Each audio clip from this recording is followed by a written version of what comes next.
యాకోబు చివరి అవసాన దశలో తన జీవితాన్ని ముగించుకొని ఈ లోకాన్ని వదిలిపెట్టి వెళ్ళిపోయే ఆ సందర్భంలో అందరిని పిలిచాడు.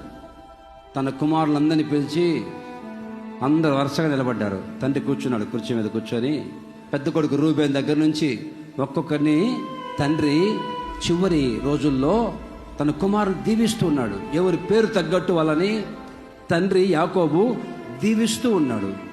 యూదాను ప్రత్యేకంగా దీవిస్తాడు.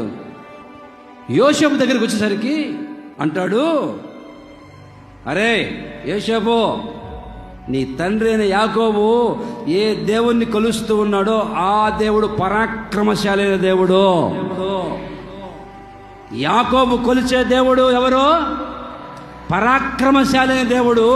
ఆయనకు హస్తబలము నీకు తోడుగా ఉంటుంది, నీ విల్లును బలపరుస్తుంది.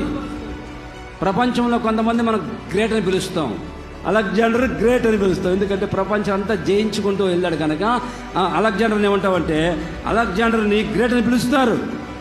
మన దేవుడు పరాక్రమశాలి, బలాఢ్యుడు, శక్తి కలిగిన దేవుడు, అద్భుతాలు చేసే దేవుడు. మరి ఆ దేవుడు ఏమిస్తాడు మనకి? పరాక్రమం కలిగిన దేవుడు కనుక ఆయన ఏమిస్తాడు మనకంటే బలమును పరాక్రమం నీకు ఇస్తాడు.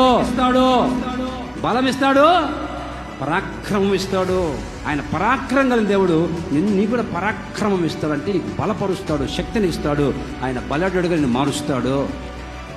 ఎందుకు నీకు దేవుడు బలాన్ని పరాక్రమాన్ని ధర్మముగా ఇస్తున్నాడంటే జయం పొందాలని. ఆ పరాక్రమం పొందుకుని నీవు శత్రువును జయించి జయం పొందాలని. ఈరోజు అన్నిట్లో జయం పొందుదువు గాక, రోగాల్ని జయించుదువు గాక, అప్పుల మీద జయం కలుగును గాక, శరీర కోరికల మీద జయం కలుగును గాక.